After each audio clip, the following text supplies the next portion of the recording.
Okay, so this clip, you'll probably have to watch a couple times. AM calculator. So your guy's official title is acquisition manager. So if you see AM, that's an acronym for acquisition manager. This doesn't mean this is the calculator you use in the morning, and then there's a different one after lunch. So what we've got here, this is a spreadsheet. What we will be doing is putting it in Google Drive, so it's unique to each property, so you have it for your own record keeping. However, it's still the same spreadsheet. Okay. So at the bottom, you've got different tabs, and the tabs take you through. I've been telling you guys about how we make multiple.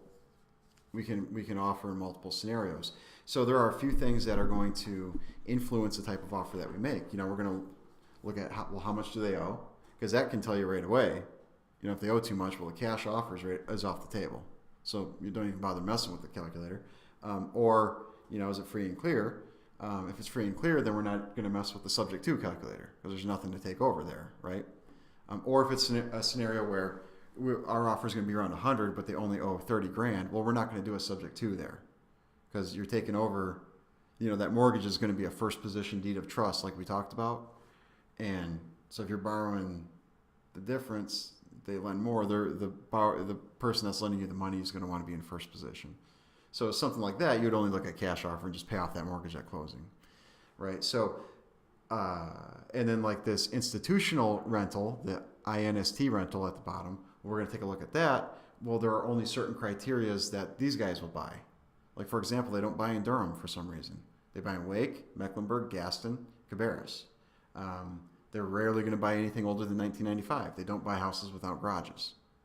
So when you analyze, we have multiple opportunities, multiple ways we can buy a property, but not necessarily every way that we buy a property can work for every house either. You have to look at all that. Another good example is looking at houses in a lower income area where the values aren't as high. You typically aren't going to look at that as like a flip, like a wholesale for someone we're going to wholesale to, and they're going to flip it. Tends to be more of like rental, landlord type areas that have a higher yield of 14-15% return. So first one is wholesale, and this is when we're going to wholesale to somebody that's going to do a fix and flip. Okay. Now on all these calculators, what you need to plug in. Okay, sounds good. Have fun. What you need to plug in is whatever is highlighted. That's the only thing that you're going to change. And some of this stuff, we can just kind of put more of a round number in there. That's going to get us close, and just leave it. I'll change that right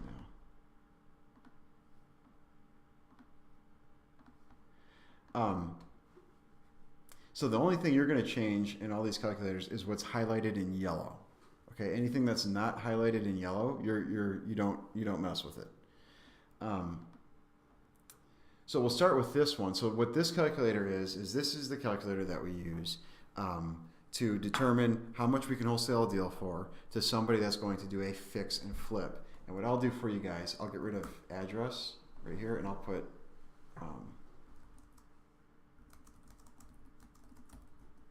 just so it's nice and clear and bold, I'll put that up there for you guys, okay? This is for a fix and flip. So what you're going to do is you're going to start by putting in the ARV. You're going to put in your estimated repair budget. You're going to put in our contract price, and you're going to make sure you feel okay about the duration. Typically, we work with 5 to 7 months. Like level 1, level 2, 5 months is fine. Level 3 will want to bump it up to 6 months. Level 4 will want to bump it up to 7 months, because that calculates interest and taxes and utility bills and holding costs for that time frame. So like I said, just a good rule of thumb, level 1 and 2, stick with 5 months. Level 3, bump it up to 6 months. Level 4, bump it up to 7 months.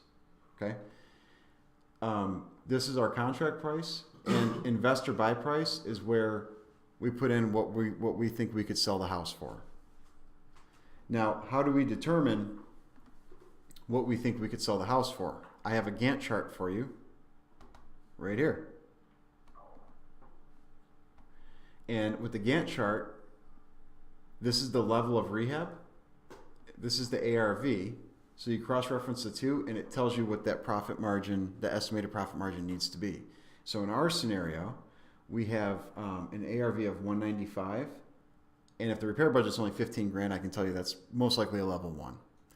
So I'm going to go over to the Gantt chart, and I'm going to look at the ARV. So the ARV is in this bracket. I'm going to go to level 1, where we estimate that flipper needs to net $25,000. So what I'm going to do is I'm going to go back to my calculator, and I'm going to determine where I need to be to get them right about that $25,000 mark. And that's going to be about $136,500. So when I'm getting ready to make my offer to the seller, I know that if this is going to be a wholesale deal, I should be able to sell this for $136,500. So what that means is anything less than that I can buy this for, I can wholesale it for the difference. So if I could get them to agree to 120, where it says our profits, I'm colorblind, whatever color that is, orange, I guess. That's what the company, the gross proceeds to the company would be in that scenario. You know, if the repair budget is correct, the ARV is correct, this Gantt chart and calculator tends to be very, very accurate. Okay, so I would know that I can sell this for $136,500. If I can buy it for $120,000, I should have a deal on the table that should have a gross yield of right around that $16,000 to $17,000 mark.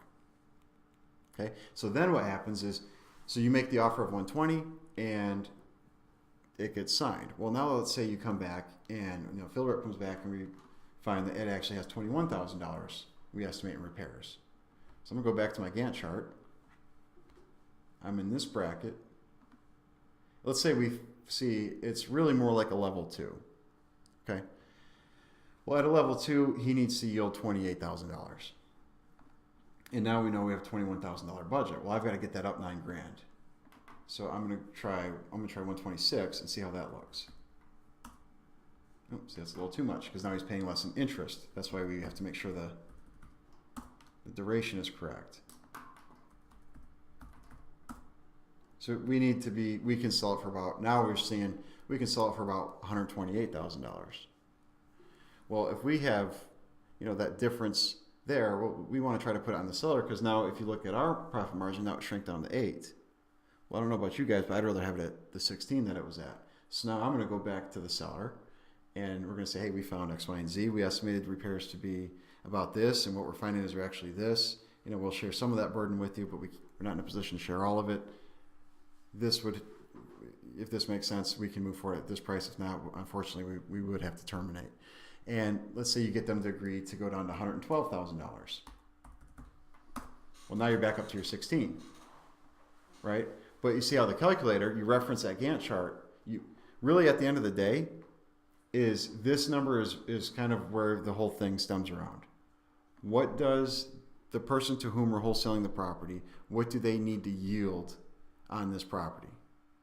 And once you know that number, I think you can see how everything else kind of stems around that number, right? And we can build everything else around that number. Does that make sense? Do you guys have questions on that?